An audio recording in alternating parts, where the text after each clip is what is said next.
Serikali imeagiza waajiri wote nchini kuhakikisha wafanyakazi wao wana mikataba na kulipwa kulingana na uwezo wa kazi bila uwepo wa ubaguzi katika mishahara. Agizo hilo lilitolewa ili kuweka usawa miongoni mwa waajiriwa kwa mujibu wa sheria za kazi za nchi. Mwandishi wetu Sheila Mkumba ameandaa taarifa ifuatayo kutoka Dar es Salaam. Ni katika ziara yake ya ukaguzi wa baadhi ya makampuni ya simu aliyofanya leo, Naibu Waziri Ofisi ya Waziri Mkuu, Kazi, Ajira na Vijana, Anthony Mavunde amebaini ukiukaji wa sheria katika masuala kadhaa ya ajira. Mwanzoni mwa ziara hii, Naibu Waziri amekagua makampuni mawili yakianzia Airtel. Kwa waajiri nchi nzima, maana ni sehemu ambayo pia sehemu ya kuwapa ujumbe na waajiri wengine ya wafanyakazi ni lazima walipwe minimum wage kulingana na sekta ambazo wanazifanyia kazi. Kwa mfano katika sekta hii ya mawasiliano minimum wage ni shilingi 400,000. Kwa hiyo lazima waajiri wote wakishe wanazingatia kutokana na sekta zao. Lakini pia agizo langu lingine ni juu ya masuala standardization of salary na allowance. Maelekezo hapa ni kwamba wafanyakazi wenye sifa na uzoefu unaolingana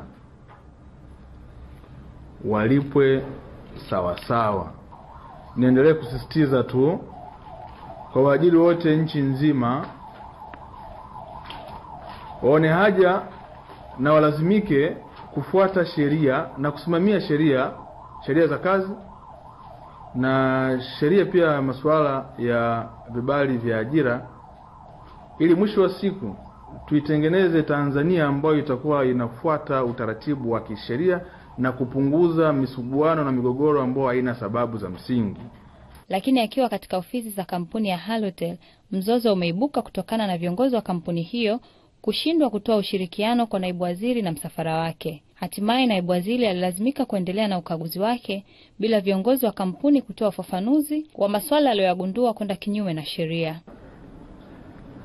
Wapo wafanyakazi ambao wamesaini mikataba lakini nakala za mikataba hiyo hawanazo, ambao ni kinyume na utaratibu.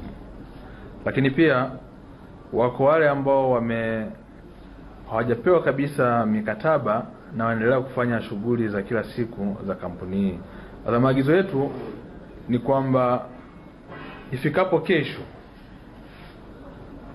HR nafikiri unanisikia, ifikapo kesho tunataka wale wote waliosaini mikataba na hawajapewa mikataba wapewe mikataba yao, lakini na wale ambao hawana mikataba wapewe mikataba, wasainishwe mikataba. Na maafisa kazi watapita kukagua kesho kutwa, lakini kesho tupate nakala. Kesho kabla muda wa kazi tuisha tupate nakala za mikataba hii katika ofisi yetu. I stop you here. I'm from Vietnam Embassy. Hata hivyo, naibu waziri Mavunde anakatishwa mazungumzo na mmoja wa wenyeji wa kampuni hiyo aliyejulikana kwa jina la Mai Anthai na kuzua mabishano. Kutokana na ukaguzi kubaini makosa kadhaa, makampuni hayo yamepewa siku 14 kulipa faini ya shilingi milioni 4 kwa kampuni ya Airtel na milioni 6 kwa kampuni ya Halotel. Ukaguzi huo unatarajiwa kuendelea kwa makampuni mengine ambapo swala la ajira kwa raia wa kigeni linatarajiwa kujitokeza. Sheila Mkumba, Azam News, Dar es Salaam.